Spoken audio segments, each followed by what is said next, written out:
दांतों से वो काम लें जिस काम के लिए दांत अल्लाह ताला ने पैदा किए, इनके खाना खाने के लिए। पान, गुटखा, छालिया या पत्थर चबाने के लिए नहीं। को होम डिलीवरी है ये तो पार्सल के पिन दांतों से खोलने के लिए नहीं, दांत इस काम के लिए नहीं है। अच्छा, अब मगर देखें ना, हमसे ज़्यादा लकी तो हाथी है। हाथी के दांत खाने के और दिखाने के और, हमारे पास क्यों ऐसा नहीं है? हमारे पास एक ही सेट है जिसके साथ हम खा भी सकते हैं, दिखा भी सकते हैं। हमारे मसूड़े जो हैं वो फूल जाते हैं, उनमें दर्द होना शुरू हो जाता है, उसकी क्या रीज़न होती है डॉक्टर इमरान साहब?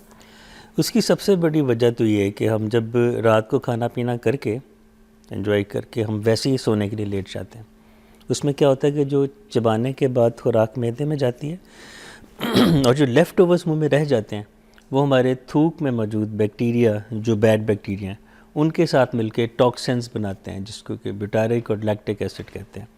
उसके अलावा जो प्लाक साफ़ ना होने के बाद जम जम के हार्ड शक्ल इख्तियार कर लेती है, जिसको हम कैलकुलस या टार्टर कहते हैं, वो जब वो मसूड़ों के नीचे जम जाता है फिर वो ब्लीडिंग भी उसकी वजह बनती है, मसूड़ों से खून भी आता है, मसूड़े सूजते भी हैं, मुंह से बुरी स्मेल भी आती है। ये जो बार बार ब्लीडिंग होती है मसूड़ों से, वो इन्हीं चीज़ों से होती है। कुछ लोग कहते हैं कि हमने दांतों को उन्होंने ज़्यादा घिसना नहीं है, बहुत ज़्यादा ब्रशिंग नहीं करनी, बहुत ज़्यादा केमिकल वाले पेस्ट नहीं लगाने, बहुत कम लगाते हैं, बहुत ज़रूरत हो तो लगाते हैं। तो वो कहते हैं कि हमारे दांतों का जो असल रंग है वो ख़राब हो जाएगा, उसकी शाइन मर जाएगी। इसमें क्या हकीकत है? किसी हद तक आप कह सकते हैं इसमें हकीकत है, क्योंकि आपने देखा होगा कि कुछ लोग ख़ास तौर पे स्मोकर हजरात, वो जब सुबह उठ के ब्रश करते हैं तो ज़ोर ज़ोर से रगड़ रगड़ के कर रहे होते हैं।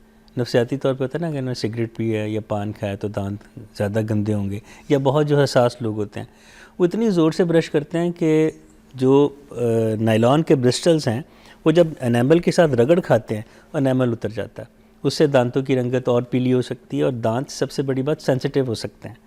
तो बिल्कुल ब्रश ना करना भी ख़तरनाक है और इतनी ज़ोर से ब्रश करना भी ख़तरनाक है। फिर ब्रश कौन सा होना चाहिए? नायलॉन के ब्रश होने चाहिए, कोई और जैसे मीडियम, सॉफ्ट, इस तरह के कौन से? मैं बताना चाह रहा था कि 3-4 तरह के सॉफ्ट आते हैं, हम उनको देते हैं जिनके मसूड़े अक्सर ख़राब रहते हैं, ब्लीडिंग होती है, उनको हम सॉफ्ट ब्रश लिख के देते हैं। अच्छा। हार्ड ब्रश हम बहुत कम या शायद ना होने के बराबर लिखते हैं। मीडियम या रेगुलर जो ब्रश है ये डॉक्टर आपको बताएगा, डेंटिस्ट आपको बताएगा जब आप साल में 2 दफ़ा अपने एक रूटीन चेकअप के लिए जाएंगे, चाहे कुछ भी ना हो, जो कि WHO भी कहता है, उसमें आपको पता डेंटिस्ट बताएगा कि आपको इस वक्त किस किस्म के ब्रश की ज़रूरत है और आपको किस किस्म की ब्रशिंग टेक्निक की ज़रूरत है। क्योंकि लोग करते हैं यूँ चौड़ाई के रुख, उससे क्या होता है कि दांतों के दो बीच में जो खुराक फंसी होती है वो साफ़ नहीं होती, वो तो ऊपर नीचे करने से साफ़ होगी। और राउंडेड शक्ल में ब्रश करना चाहिए ताकि जहाँ पे मसूड़े और दांत मिलते हैं, जंक्शन ऑफ टीथ एंड गम, वो हाफ सर्कल में साफ़ होगा। तो यूं ब्रश करना बिल्कुल गलत है और ऊपर नीचे और दायरों की शक्ल में, यह है ब्रश करने का सही तरीका। इमरान साहब, मुझे ये बताएं, जो रूरल एरियाज़ में रहते हैं बुज़ुर्ग हजरात होते हैं, दूर दराज इलाकों में, गाँव में भी, वहाँ पर अक्सर ऐसे लोग मिलते हैं जिन्होंने पूरी ज़िंदगी शायद ही कभी ब्रश किया हो या उन्होंने ब्रश की कोई शक्ल देखी हो, और 60-70 साल की उम्र में भी उनके दांत चमक रहे होते हैं, सही सलामत होते हैं, गंडेरियाँ छील रहे होते हैं। तो अगर गंदे भी हो ना तब भी वो लगे हुए होते हैं, मतलब सारा काम कर रहे हैं, खा रहे हैं, टूटते नहीं हैं जल्दी। उसकी क्या रीज़न है? आधा जवाब तो आपने खुद ही दे दिया। हाँ। वो एक ऑर्गेनिक लाइफ गुजारते हैं। आपने देखा वहाँ पे मिसवाक करने का रिवाज है कि वो मिसवाक ऊपर नीचे ही कर रहे होते हैं। अब देखें, एक तो टेक्निक सही हो गई, दूसरा मिसवाक से उसके जो एक्सट्रैक्ट निकलता है ना, मिसवाक का जो रस होता है वो एंटीसेप्टिक होता है, वो जरासीम को मारता है। दूसरा कि आपने भी बताया कि वो गंडेरियाँ गन्ने चूस होते हैं। जो गंडेरी चूसना है ये बेस्ट एक्सरसाइज भी है दांतों की और दांतों की बेहतरीन सफाई भी है, क्योंकि गंडेरी के जो फाइबर्स हैं उनके साथ सारे दांत में जो लेफ़्ट ओवर्स है खुराक के साफ़ हो जाते हैं, तो वो ब्रश ना भी करें तो उनका काम चल जाता है। वैसे भी उनकी इम्यूनिटी लेवल बेहतर होता है हम शहरियों की निस्बत, तो इसलिए उनके दांत आमतौर पे ख़राब नहीं होते। पिछले दिन मेरे पास एक 92 साल देहात एक बुज़ुर्ग आए जिनके सारे दांत ठीक थे, सिर्फ एक टूटा हुआ था। तो मैंने पूछा जी ये कैसे टूटा, कीड़ा लग गया था? कहते नहीं, इसमें खाना फंस गया था, तो मैंने कैंची से निकालना चाहा, नहीं निकला तो मैंने तोड़ दिया। 92 की एज में सारे दांत होना ये बड़ी बात है। तो गांव वालों के, देहात वालों के दांत इसलिए बेहतर होते हैं। वाह। अच्छा, मुझे बताएं कि जो शहर है यहाँ पर हम लोग बहुत रेयर कोई देखा जाए कि मिसवाक जो है वो इस्तेमाल करते हैं, हर कोई तो नहीं करता।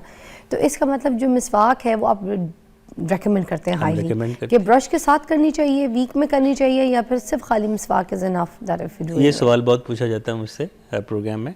मिसवाक एक सुन्नत रसूल सल्लल्लाहु अलैहि वसल्लम तो है ही, ब्रश मिसवाक को देख के बना है। जिद्दत आती जाती है ना वक्त के साथ साथ। अगर पहले बैलगाड़ियों पे या ऊँटों पे सफ़र होता था, फिर गाड़ियों और हवाई जहाज़ बन गए, ठीक है, ये मॉडिफिकेशन है आपकी एक ज़िंदगी की सहूलतों की। तो मिसवाक चूँकि बहुत पीछे के दांतों तक नहीं जा सकती, बस साइड से और सामने से साफ़ कर सकते हैं, क्योंकि सीधी होती है, स्ट्रेट हेड होता है इसका। तो ब्रश मिसवाक को देख के बनाया गया, कोई हैंडल के आगे ब्रश का थोड़ा सा एंगल होता है, उससे ब्रश आगे तक जा सकता है। तो मेरा ख्याल है कि मैं ये कहा करता हूँ कि ब्रश एक मॉडिफाइड मिसवाक है। वाह, ठीक है। अच्छा, और अब अगर रूट कनाल की बात करते हैं हम, ठीक है, हल्की सी सेंसिटिविटी होती है लोगों को, तो फिर डॉक्टर्स रेकमेंड कर देते हैं कि आपका रूट कनाल होने वाला है, तो क्या सेंसिटिविटी की वजह से root canal is must to have? Root canal करने की कुछ रीज़न्स होती हैं। अगर सिर्फ ठंडा पानी पीने से या ठंडा ड्रिंक पीने से दर्द होती तो वो हम उसमें रूट कनाल नहीं की जाती। उसमें आमतौर पे डीसेंसिटाइजिंग जो सेंसिटिविटी को ख़त्म करने वाले एलिमेंट्स हैं या ट्रीटमेंट वो हम करते हैं। लेकिन अगर कोई गर्म चाय, कॉफ़ी या सूप पीने से दांतों में दर्द हो, कुछ मीठा खाने से दर्द हो, खाना चबाने से दर्द हो, या लेटने के थोड़ी देर के बाद दांतों में दर्द शुरू हो जाए, तो इसका मतलब है कि दांत को रूट कनाल की ज़रूरत है।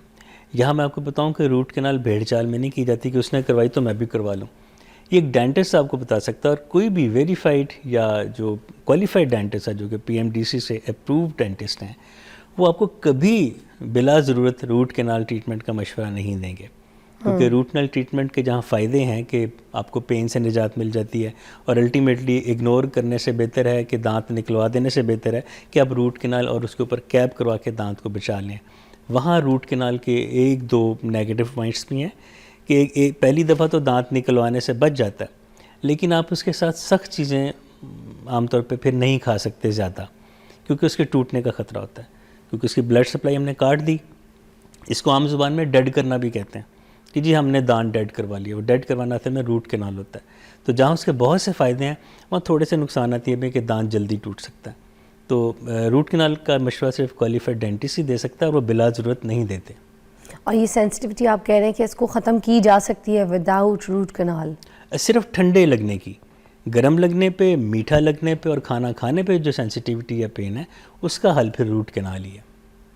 अच्छा, अक्सर पूरा का पूरा दांत जो है ना डॉक्टर्स निकलवा भी देते हैं। Few doctors they recommend this.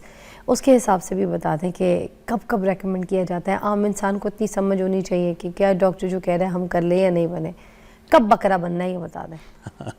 होता ये कि जब पेशेंट हमारे पास पेन की शिकायत लेके आता है और वो पेन थोड़ी पुरानी होती है, हफ्ता 10 दिन की पेन नहीं होती, 2 महीने की, 2.5 महीने की, 6 माह की, लोग आमतौर पे डेंटिस्ट के खौफ से ही नहीं जाते कि पता नहीं हमें टीके लगेंगे, और डॉक्टर के नफ़रत के साथ टीका ज़रूर ज़हन में आता है, हालांकि टीका या इंजेक्शन हर चीज़ का हल नहीं होता। एनीवेज़, जब मरीज़ हमारे पास आता है तो हम उसकी पहले क्लिनिकल उसकी सिम्टम्स पूछते हैं, उसकी हिस्ट्री पूछते हैं, फिर हम उसका एक्सरे करते हैं।